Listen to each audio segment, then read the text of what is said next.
time I drank in the midst of the stream of humanity, amidst the bustle of civilization, that hurry of frenzied footsteps of millions of men and women in the West, the mind at once became calm and still, as it were.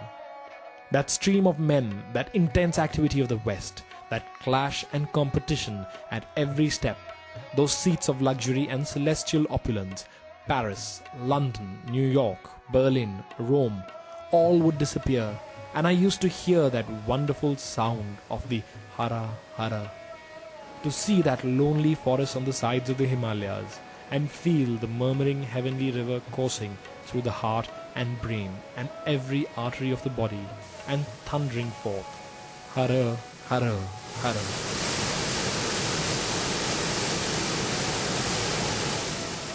A drive through the narrow steep gorge with sheer cliffs, pine forests with towering rock faces, rising on either side like the entranced guards of some divine being, of a sylvan greenish blue, easy flowing bounding river, brings you to Gangotri.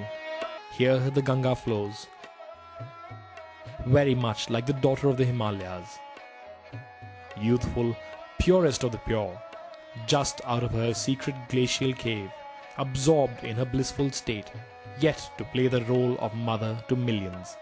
What the sadhus living at Gangotri feel was expressed by Swami Raghavendaranand, a sannyasi who has lived here since the past 20 years. माँ गंगा को जो ये नहरों में डाल करके जो माँ गंगा का अस्तित्व खतरे में डाला जा रहा है, उससे हमारे गंगोत्री धाम के सारे महात्मा बहुत आहत है, बहुत दुखी हैं. Jawaharlal Nehru wrote in his will and testament, "The Ganga especially is the river of India, beloved to her people, round which are intertwined her memories, her hopes and her fears, her songs of triumph, her victories and her defeats. She has been a symbol of India's age-long culture and civilization, ever changing, ever flowing, and yet ever the same Ganga." In a more passionate vein, Swami Vivekananda wrote, "You remember that love for Ganga water, that glory of the Ganga, the touch of its water that makes the mind dispassionate, that Ganga flowing over the Himalayas through Srinagar, Tehri, Uttarkashi and Gangotri. What wonderful relation is this between Mother Ganga and the Hindus? Is it merely superstition? Maybe. They spend their lives with the name of the Ganga on their lips. They die immersed in the waters of the Ganga. Men from far-off places take away Ganga water with them, keep it carefully in copper vessels and sip drops of it on holy and festive occasions. Hence, when we went to Tehri and discovered that people all along the valley refused to touch the Ganga, calling her impure, that crude, violent snapping of an ancient relation was difficult to see. देव स्नान के लिए या देव पूजन के लिए गंगा जल तो मतलब गंगा नाम मात्र की रह गई है, ये तो बिल्कुल दूषित बेकार हो गई. मतलब ये है, गंगा का तो नाम ही नहीं रह गया है. अब गंगा जी के साथ ऐसे व्यवहार किया जाए तो माँ कहाँ रहेगी? माँ तो माँ ही है, पर अब दूषित हो चुकी है. नहीं, ये बिल्कुल पूरी तरह से दूषित हो चुकी है. We spoke to the present Shankaracharya of Govardhan Peeth in Puri. इस रॉकेट, कंप्यूटर, एटम के युग में गंगा जी से बढ़कर कोई भी जल विश्व में सुलभ नहीं है. कदाचित यह Ganga France, Germany, Japan, Britain, America को सुलभ होती तो निस्संदेह इस प्रकार की दुर्दशा इसकी नहीं होती. यहाँ तक कि रूस और चीन को भी, जो कि कम्युनिज्म की धारा में बहने वाले राष्ट्र हैं, उनको भी इस प्रकार की दिव्य नदी प्राप्त होती तो उसकी दुर्गति नहीं होती. हमें बहुत कष्ट है कि स्वतंत्र भारत में षड्यंत्र पूर्वक सिंचाई, विद्युत उत्पादन के नाम पर गंगा जी को विलुप्त किया जा रहा है. Haridwar is also the place where in 1914 the British government decided to build a dam on the Ganga.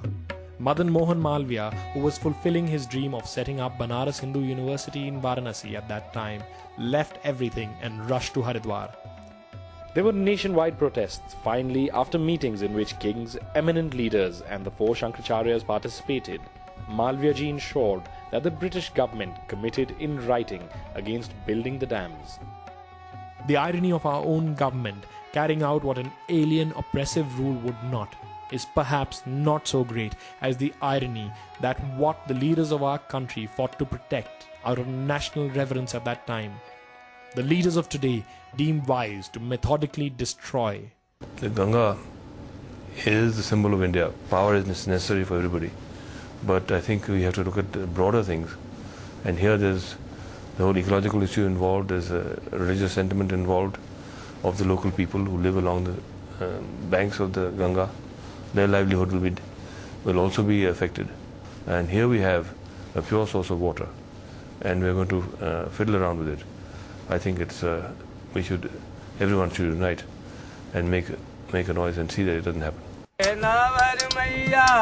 दुनिया घुमेला हमहू घुमिला महारानी जय हो गंगा महारानी हमहू के देदा दर्शनवा जय हो गंगा महारानी. And it was here, years ago, while launching the Ganga Action Plan, that Rajiv Gandhi had said, "When we talk about protecting the environment, it means protecting India. If the environment is damaged, a piece of India dies." The purity of the Ganga was never in doubt. Still, the river which was keeping our spirituality intact was being allowed to be dirty. Traveling along her path, it is as if the entire nation stood on the banks, with folded hands, paying her homage as she passed. One looks back and realizes how much she has seen, how much endured from the ice-bound glaciers to the lonely mountain passes, through mystic cities, pilgrimages, alongside the peasant's hut and king's palace, and finally through Calcutta, where it seems she is so calm and withal so purposeful. All along she blessed, she enriched, she purified. Now a long, long journey has ended. Does the mother look weary? Perhaps. She enters so silently, so indistinctly into the vast, boisterous ocean. Perhaps it is simply the absorption of final union. At this place, people congregate in lakhs.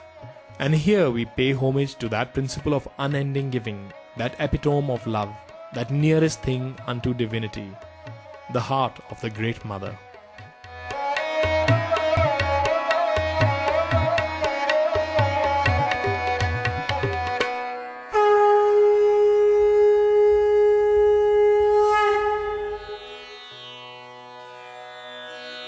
NaMo Gange